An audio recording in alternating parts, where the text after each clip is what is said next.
शिरडी साई विश्व साई।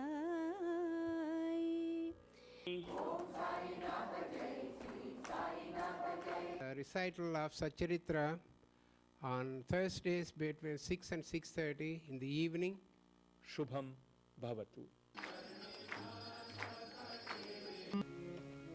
गिरिधर नागर कुंज विहारी, गिरिधर नागर कुंज विहारी, मधुवर संचारी पर्ति विहारी, मधुवर संचारी पर्ति विहारी, मधुवन संचारी पर्ति विहारी, गिरिधर नागर कुंज। I'm Ashok Vyas and you're watching Shirdi Sai Vishwa Sai.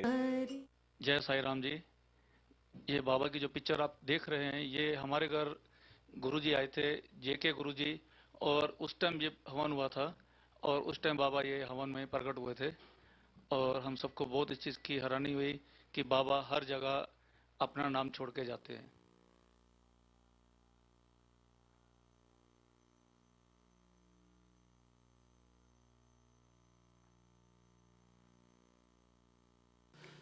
यो वैतां ब्रह्मणो वेद अमृतेनावृतां पुरीं तस्मै ब्रह्म च ब्रह्मा च आयुः कीर्तिं प्रजां ददुः। స్వస్తి. వేదంలో ఎవరైతే ఈ వేదాన్ని వింటారో వాళ్ళకి సర్వ పాపాలు తొలగి సమస్తమైనటువంటి లాభాలు చేకూరుతాయని చెప్పి మనకు వేదాలలో చెప్పబడి ఉన్నది. It is mentioned in the Vedas that whoever listens to the Vedas also, they will be rid of all the sins and all the good will happen to them. ఇంకొక ప్రత్యేకత ఏమిటంటే, మా డాక్టర్ నోరి గారు స్వామివారి ఇక్కడికి విచ్చేస్తున్నారు. వారికి వేద పారాయణం అంటే చాలా ప్రీతికరం కాబట్టి ఇక్కడ అద్భుతమైనటువంటి వేద పారాయణం మీరు చేయాలి, వారు ఆనందించి వారి యొక్క అనుగ్రహ వృష్టిని మన మీద అందరికీ అనుగ్రహాన్ని ఇస్తారని చెప్పి చెప్పడం సంతోషదాయకమైన విషయం. It is a very welcome thing that Dr. Nori has mentioned that Swamiji likes the Veda Parayana and that he requested them to please Swamiji to the utmost by chanting these Vedas, and so that he will bless us all with his divine blessings.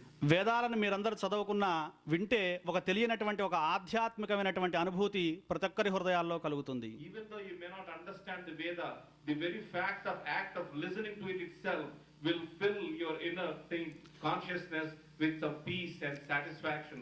ఎందుకు మీ అందరిలో కలుగుతుంది అంటే, వేదం అనేది పరమాత్మ స్వరూపం, పరమాత్మ ప్రతి జీవిలో ఉన్నాడు కాబట్టి వేదధ్వనిని విన్నటువంటి ప్రతి జీవి కూడా అనుకంపిస్తుంది, ఆనందిస్తుంది, హర్షిస్తుంది. This happens because the God exists in all of us and the Vedas are the representation of the God himself. ఆ వేద తరంగాలు, ఆ వైబ్రేషన్స్ ఎక్కడ దాకా వెళుతూ ఉంటాయో అక్కడ ఉన్నటువంటి సర్వజీవులు, మానవులే కాదు, చతుష్పాద జీవులు, ద్విపాద జీవులు, ఏకపాద జీవులు అనేటువంటి సర్వజీవులు 84 లక్షల జీవరాశులు ఆ వేదధ్వనికి ఆనందాన్ని పొందుతాయి. Not only the human beings, wherever this Veda is chanted, all living creatures, the 84 lakh species, all of them will get benefited by this. అనాదిగా భారతదేశంలో ఈ వేదాలు కేవలం భారతదేశ అభివృద్ధి కోసమో లేదా ఒక రాష్ట్ర అభివృద్ధి కోసమో కాదు, ప్రపంచ మానవ కళ్యాణానికి దోహదపడేటువంటి విధంగా ఈ మంత్రాలని ఉపాసన మహర్షుల కాలం నుండి అనాదిగా ఒక గురు శిష్య పరంపరా సిద్ధాంతంలో నడపబడుతూ ఉన్నది ఇప్పటిదాకా. This Veda Parayana, this chanting of Vedas has been initiated by the ancient sages and has been sustained by the eternal chain of unbroken chain of Guru and Shishya tradition, that it is not meant for the welfare of one particular religion or particular region or state, but has been offered as a means of welfare for the entire universe, humanity.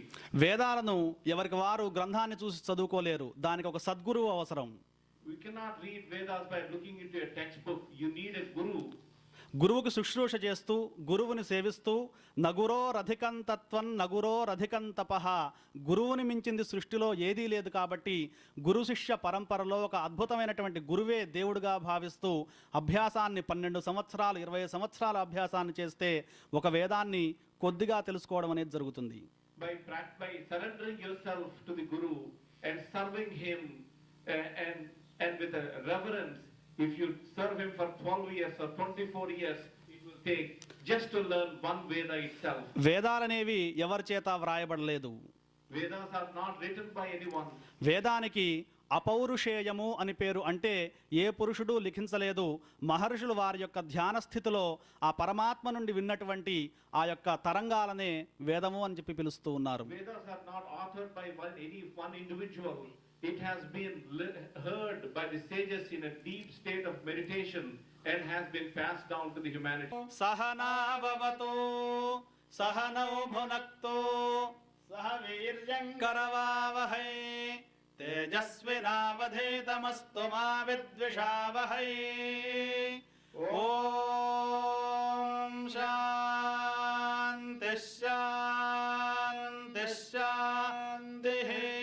స్వస్తి ప్రజాభ్యః పరిపాలయంతాం న్యాయేన మార్గేణ మహీం మహీషాః. గోబ్రాహ్మణేభ్యః శుభమస్తు నిత్యం. లోకాః సమస్తాః సుఖినో భవంతు. Survey జనాః సుఖినో భవంతు. సమస్త సన్మంగళాని భవంతు. విశ్వకళ్యాణ సిద్ధిరస్తు. హరి ఓం.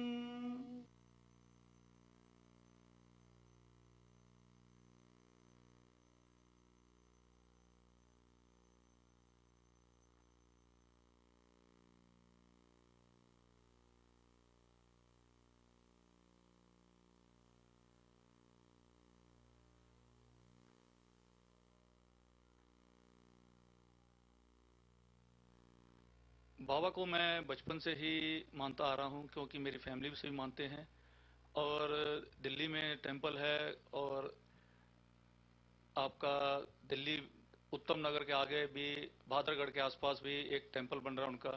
तब से मैं बचपन से वहीं आ जा रहा था। और जब मैं यहाँ यूएस में आया था तो कई प्रॉब्लमें आई थी, लेकिन बाबा को याद किया, सब प्रॉब्लमें ठीक हो गई। और उसके बाद यहाँ यूएस में आके मैं बोनी स्टेट में साइन टेंपल जो हाउस के अंदर होता था, एवरीडे वहाँ जाता था और बाबा के लिए पूजा पाठ करते थे, और मेरी ऑल फैमिली वहाँ पूजा के लिए जाती थी। उसके बाद हमने घर लिया लॉन्गलैंड के अंदर, वहाँ से हमने बाबा की स्थापना अपने घर में ही रखी है। उसके बाद लॉन्गलैंड के बाद हम पेंसिल्वेनिया में गए, वहाँ एक 25 एकड़ में एक बाबा का मंदिर स्थापना की है। मेरे साथ और भी मेरे लोग हैं, और बाबा का आशीर्वाद हमारे सारी फैमिली पे है, और हम बाबा के लिए बहुत सोचते हैं। बाबा अगर ना होते तो आज हम भी ना होते। कि मैं तो ईश्वर का दास हूं। अवतार होते हुए भी मनुष्य को किस प्रकार आचरण करना चाहिए और अपने वर्ण के कर्तव्यों को किस प्रकार निभाना चाहिए, इसका उदाहरण उन्होंने लोगों के समक्ष प्रस्तुत किया। जो सब जड़ और चेतन पदार्थों में ईश्वर के दर्शन करता हो, उसको विनयशीलता ही उपयुक्त थी। उन्होंने किसी की उपेक्षा या अनादर नहीं किया।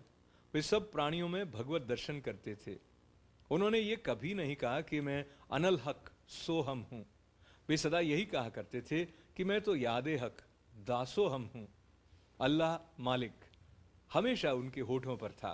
हम अन्य संतों से परिचित नहीं है और न हमें ज्ञात है कि वे किस प्रकार आचरण किया करते हैं अथवा उनकी दिनचर्या इत्यादि क्या है। ईश कृपा से केवल हमें इतना ही ज्ञात है कि वे अज्ञान और बद्ध जीवों के निमित्त स्वयं अवतीर्ण होते हैं।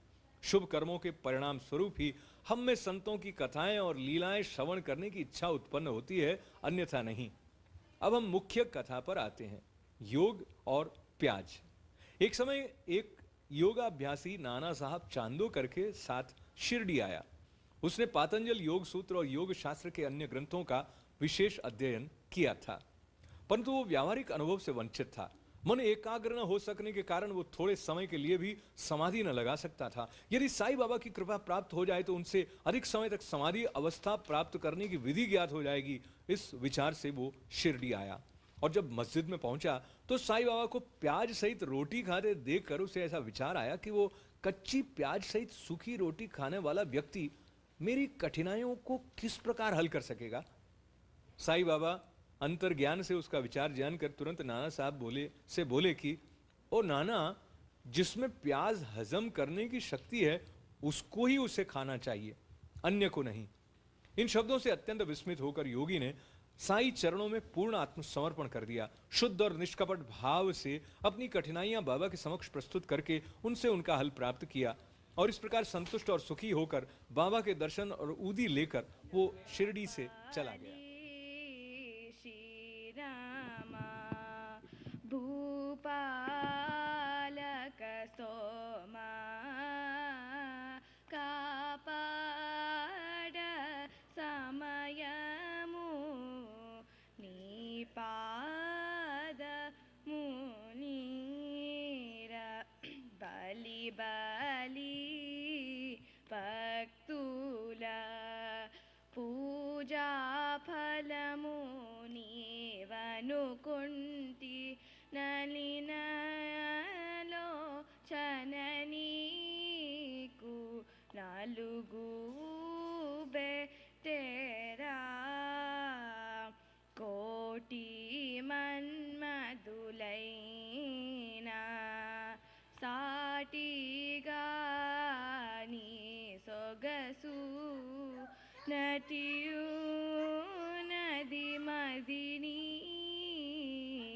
मेटी श्रीरामा तोली पूजा फल में मो कालिगेनी पद सेवा नलुव कई ननु निन्नु తెలియాగ తరమా నిరుపేడ కబ్బిన నిదిరీతి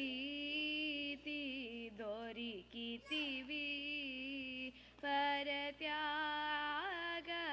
రాజ పరదా బ్రోకేరా नापाली श्रीरामा भूपालक सोमा कापाड समयमु निपाद मुनीर निपाद मुनीर। श्यामा की सर्पदंश से मुक्ति।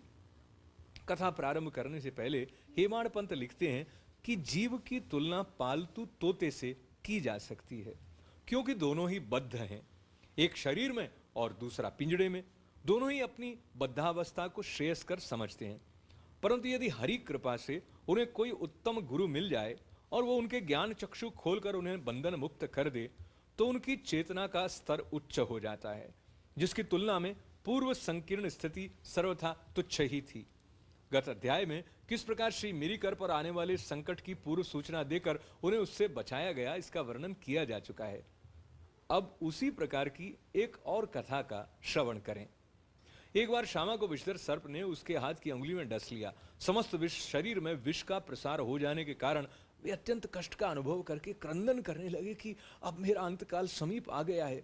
उनके इष्ट मित्र उन्हें भगवान विठोबा के पास ले जाना चाहते थे, जहां इस प्रकार की समस्त पीड़ाओं की योग्य चिकित्सा होती है, परंतु श्यामा मस्जिद की ओर ही दौड़ा, अपने विठोबा श्री साईं बाबा के पास। जब बाबा ने उन्हें दूर से आते देखा तो वे झिड़कते और गाली देने लगे। वे क्रोधित होकर बोले, अरे ओ नादान कृतज्ञ बम्मन, ऊपर मत चढ़, सावधान, यदि ऐसा किया तो। और फिर गर्जन करते हुए बोले, हट, दूर हट, नीचे उतर। श्री साईं बाबा को इस प्रकार अत्यंत क्रोधित देख श्यामा उलझन में पड़ गया और निराश होकर सोचने लगा कि केवल मस्जिद ही तो मेरा घर है और साईं बाबा मात्र असहायों के आश्रय दाता हैं।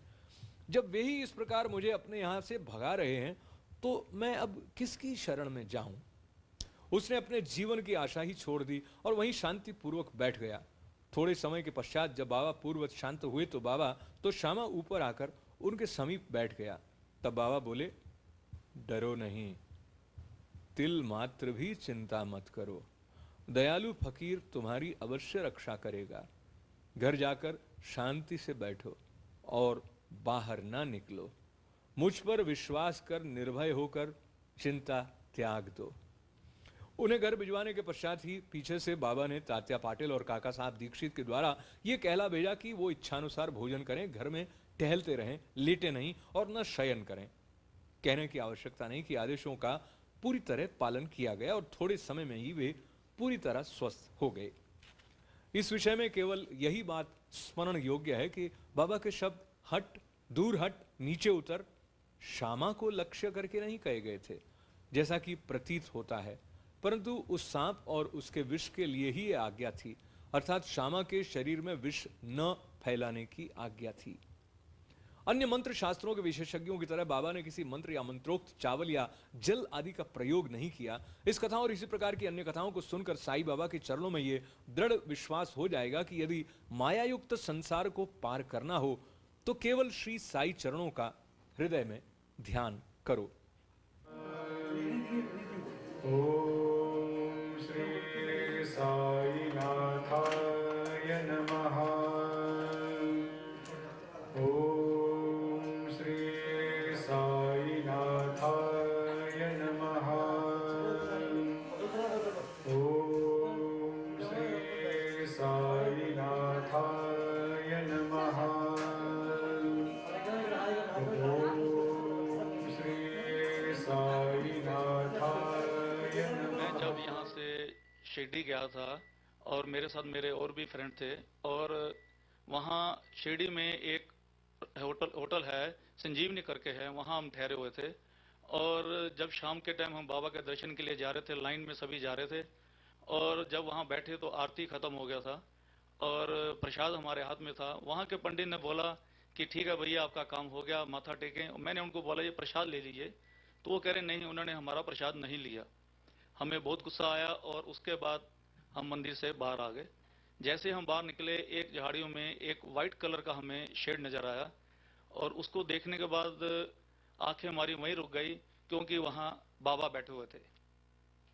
बाबा ने हमें देख के मुस्कुराए और हम बाबा के पैरों में जाके बैठ गए, और प्रसाद हमारा सारा बाबा ने ले लिया, और बाबा ने हमें आशीर्वाद दिया। और हमारे साथ हमारी सिस्टर का बेटा और मेरा एक ब्रदर था साथ में, और हम देख के सभी हैरान हो गए। हम थोड़ा सा आगे गए तो मेरा जो भांजा मुझे कहता है कि मामा ये तो कुछ अचानक ही काम हुआ है, अब बाबा को दोबारा याद करो कि बाबा आपके सामने आए। तो वहाँ हनुमान मंदिर के सामने हम जा रहे थे, शिरडी के अंदर ही, और मैंने बाबा को बोला कि बच्चा मजाक कर रहा है, तो आप एक बार दर्शन दो। तो बाबा फिर जैसे लुंगी पकड़ के वो खड़े होते हैं वैसे स्टाइल में वो वहाँ मिले, और हंसते हुए बाबा ने हमें आशीर्वाद दिया और हम चलना शुरू कर दिए सब आगे। उससे आगे हम आगे मंदिर एक और है वहाँ पे, और वहाँ जाके हमने देखा बाबा एक सीढ़ी पे बैठे हुए हैं। तो हमने सोचा चलो इनका पिक्चर खींचें। हमने बहुत पिक्चर लिया लेकिन कुछ भी नहीं आया उसके अंदर, और ये करिश्मा जिंदगी में कभी नहीं भूल सकते। और बाबा का आशीर्वाद हमें वहाँ से मिला, और मैं आज अपने फैमिली में सभी हम बहुत खुश हैं, और मैं सोचता हूँ हर साल मैं शिरडी जाऊँ और बाबा का आशीर्वाद लेके हम आए। अन्य मंत्र शास्त्रों के विशेषज्ञों की तरह बाबा ने किसी मंत्र या मंत्रोक्त चावल या जल आदि का प्रयोग नहीं किया। इस कथा और इसी प्रकार की अन्य कथाओं को सुनकर साईं बाबा के चरणों में ये दृढ़ विश्वास हो जाएगा कि यदि मायायुक्त संसार को पार करना हो तो केवल श्री साईं चरणों का हृदय में ध्यान करो। हैजा महामारी विषुचिका। एक बार शिरडी विषुचिका के प्रकोप से दहल उठी और ग्रामवासी भयभीत हो गए। उनका पारस्परिक संपर्क अन्य गांव के लोगों से प्राय समाप्त सा हो गया। तब गांव के पंचों ने एकत्रित होकर 2 आदेश प्रसारित किए। पहला, लकड़ी की एक भी गाड़ी गांव में न आने दी जाए। दूसरा, कोई भी बकरे की बलि न दे। इन आदेशों का उल्लंघन करने वाले को मुखिया और पंचों द्वारा दंड किया जाएगा। बाबा तो जानते ही थे कि यह सब केवल अंधविश्वास ही है, और इसी कारण उन्होंने पंचों के आदेशों की कोई चिंता न की। जब ये आदेश लागू थे तभी एक लकड़ी की गाड़ी गांव में आई। सबको ज्ञात था कि गांव में लकड़ी का अधिक अभाव है, फिर भी लोग उस गाड़ी वाले को भगाने लगे। ये समाचार कहीं बाबा के पास पहुंच गया तो वो स्वयं वहां आए और गाड़ी वाले से गाड़ी मस्जिद में ले चलने को कहा। बाबा के विरुद्ध कोई चूं चपट तक भी न कर सका। यथार्थ में उन्हें धूनी के लिए लकड़ियों की अत्यंत आवश्यकता थी, और इसलिए उन्होंने वो गाड़ी मोल ले ली। एक महान अग्निहोत्र की तरह उन्होंने जीवन भर धूनी को चैतन्य रखा। बाबा की धुनी दिन रात प्रज्वलित रहती थी और इसलिए वे लकड़ियां एकत्रित करके रखते थे। बाबा का घर अर्थात मस्जिद सबके लिए खुली थी, उसमें किसी ताले चाबी की आवश्यकता न थी। गांव के गरीब आदमी अपने उपयोग के लिए उसमें से लकड़ियां निकाल भी ले जाया करते थे, परंतु बाबा ने इस पर कभी कोई आपत्ति न की। बाबा तो संपूर्ण विश्व को ईश्वर से ओतप्रोत देखते थे, इसलिए उनमें किसी के प्रति घृणा या शत्रुता की भावना न थी। पूर्ण विरक्त होते हुए भी उन्होंने एक साधारण गृहस्थ का सा उदाहरण लोगों के समक्ष प्रस्तुत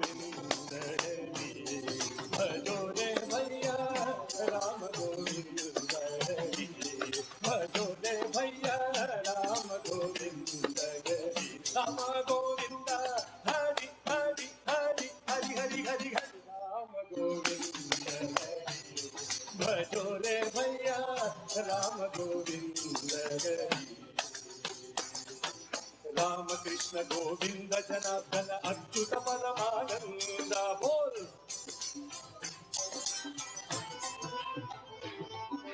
राम कृष्ण गोविंद जनार्दन अच्युत परमानंद बोल। वेरी गुड, बोल राम कृष्ण गोविंद जनार्दन अच्युत परमानंद।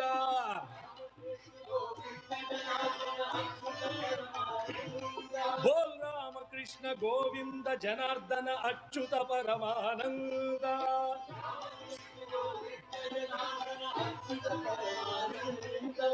राम कृष्ण गोविंद जनार्दन अच्युत परमानंद। राम कृष्ण अच्युत परमानंद। बोल राम कृष्ण गोविंद जनार्दन अच्युत परमानंद। बोल राम गोविंद जनार्दन अच्युत परमानंद।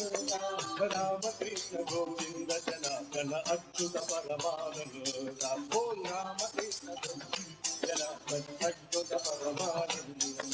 जय जय राम साई राम, जय जय राम साई, बोल जय जय राम साई राम, जय जय जय जय राम साई राम, जय जय राम साई, बोल जय जय राम साई राम, जय जय राम साई राम, साई राम जय जय राम। गुरु भक्ति की कठिन परीक्षा। अब देखिए दूसरे आदेश की भी बाबा ने क्या दशा की। वो आदेश लागू रहते समय कोई मस्जिद में एक बकरा बलि देने लाया था। वो अत्यंत दुर्बल, बूढ़ा और मरने ही वाला था। उस समय माले गांव के फकीर पीर मोहम्मद उर्फ बड़े बाबा भी उनके समीप ही खड़े थे। बाबा ने उन्हें बकरा काटकर बलि चढ़ाने को कहा। श्री साईं बाबा बड़े बाबा का आदर किया करते थे, इस कारण वे सदैव उनके दाहिनी ओर ही बैठा करते थे। सबसे पहले वे ही चिलम पीते और फिर बाबा को देते, बाद में अन्य भक्तों को। जब दोपहर को भोजन परोस दिया जाता तब बाबा बड़े बाबा को आदर पूर्वक बुलाकर अपने दाहिनी ओर बिठाते और तब सब भोजन करते। बाबा के पास जो दक्षिणा एकत्रित होती उसमें से वे 50 रुपए प्रतिदिन बड़े बाबा को दे दिया करते थे। जब वे लौटते तो बाबा भी उनके साथ 100 कदम तक जाया करते थे। उनका इतना आदर होते हुए भी जब बाबा ने उनसे बकरा काटने को कहा तो उन्होंने अस्वीकार कर स्पष्ट शब्दों में कह दिया कि बलि चढ़ाना व्यर्थ ही है। तब बाबा ने श्यामा से बकरे की बलि के लिए कहा। वे राधा कृष्ण माई के घर जाकर एक चाकू ले आए और उसे बाबा के सामने रख दिया। राधा कृष्ण माई को जब कारण का पता चला तो उन्होंने चाकू वापस मंगवा लिया।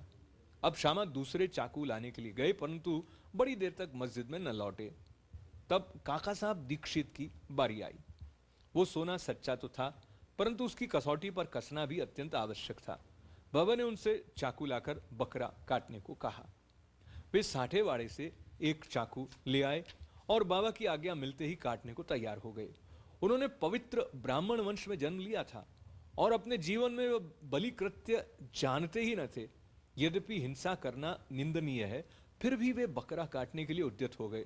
सब लोगों को आश्चर्य था कि बड़े बाबा एक यवन होते हुए भी बकरा काटने को सहमत नहीं है और ये एक सनातन ब्राह्मण बकरे की बलि देने की तैयारी कर रहा है। उन्होंने अपनी धोती ऊपर चढ़ा फेंटा कस लिया और चाकू लेकर हाथ ऊपर उठाकर बाबा की अंतिम आज्ञा की प्रतीक्षा करने लगे। बाबा बोले, अब विचार क्या कर रहे हो? ठीक है, मारो। जब उनका हाथ नीचे आने ही वाला था तब बाबा बोले, ठहरो, तुम कितने दुष्ट हो, ब्राह्मण होकर तुम बकरे की बलि दे रहे हो। काका साहब चाकू नीचे रखकर बाबा से बोले, आपकी आज्ञा ही हमारे लिए सब कुछ है, हमें अन्य आदेशों से क्या। हम तो केवल आपका ही सदैव स्मरण तथा ध्यान करते हैं और दिन रात आपकी आज्ञा का ही पालन किया करते हैं। हमें यह विचार करने की आवश्यकता नहीं कि बकरे को मारना उचित है या अनुचित, और न हम इसका कारण ही जानना चाहते हैं। हमारा कर्तव्य और धर्म तो निसंकोच होकर गुरु की आज्ञा का पूर्णतः पालन करने में है। तब बाबा ने काका साहब से कहा कि मैं स्वयं ही बलि चढ़ाने का कार्य करूंगा। तो वैसा निश्चित हुआ कि तकिए के पास जहां बहुत से फकीर बैठते हैं वहां चलकर इसकी बलि देनी चाहिए। जब अकरा वहां ले जाया जा रहा था तभी रास्ते में गिरकर वो मर गया। भक्तों के प्रकार का वर्णन कर श्री हेमाड़पंत ये अध्याय समाप्त करते हैं। भक्त 3 प्रकार के हैं, उत्तम, मध्यम और साधारण। प्रथम श्रेणी के वे भक्त हैं जो अपने गुरु की इच्छा पहले से ही जानकर अपना कर्तव्य मानकर सेवा करते हैं। द्वितीय श्रेणी के भक्त वे हैं जो गुरु की आज्ञा मिलते ही उसका तुरंत पालन करते हैं। तीसरी श्रेणी के भक्त वे हैं जो गुरु की आज्ञा सदैव टालते हुए पग पग पर त्रुटि किया करते हैं। भक्तगण यदि अपनी जागृत बुद्धि और धैर्य धारण कर दृढ़ विश्वास स्थिर करें तो निस्संदेह उनका आध्यात्मिक ध्येय उनसे अधिक दूर नहीं है। श्वासोच्छ्वास का नियंत्रण, हठ योग या अन्य कठिन साधनाओं की कोई आवश्यकता नहीं है।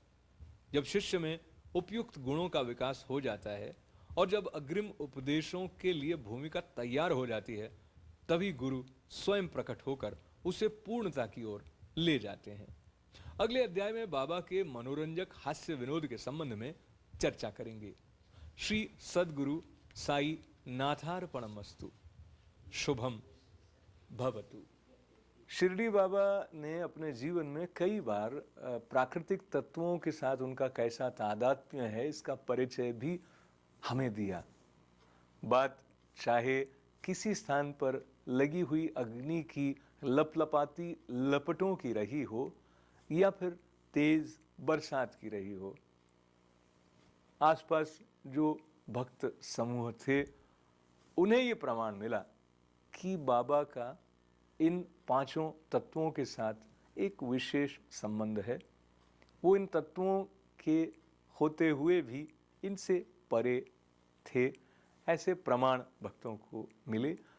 और बाबा का हमारे साथ आज संवाद करना या बाबा के स्वरूप को अपने साथ रखते हुए मेरा और आपका इस तरह से इस संवाद सेतु को स्थापित करना, यह भी इस बात का कहीं ना कहीं हमें प्रमाण देता है कि हम जिस सत्ता की बात कर रहे हैं वो सिर्फ उस देह रूप तक या उस कालखंड विशेष तक सीमित नहीं रही थी। इसी तरह से आंतरिक समृद्धि की तरफ बढ़ने का विनम्र प्रयास करते हुए अगले सप्ताह शिरडी साई विश्व साई कार्यक्रम में फिर आपके साथ होंगे। Do join us. This is Ashok Vyas thanking all of you and saying Sai Ram. नमः सोमाय च रुद्राय च नमस्ताम्राय च अरुणाय च नमः शंगाय च पशुपतये च नमः उग्राय च भीमाय च नमो अग्रे वधाय च नमो हन्त्रे जहनीयसे च नमो वृक्षेभ्यो हरिकेशेभ्यो नमस्ताराय नमः शम्भवे च नमः शंकराय च मयस्कराय च नमः शिवाय च शिवतराय च।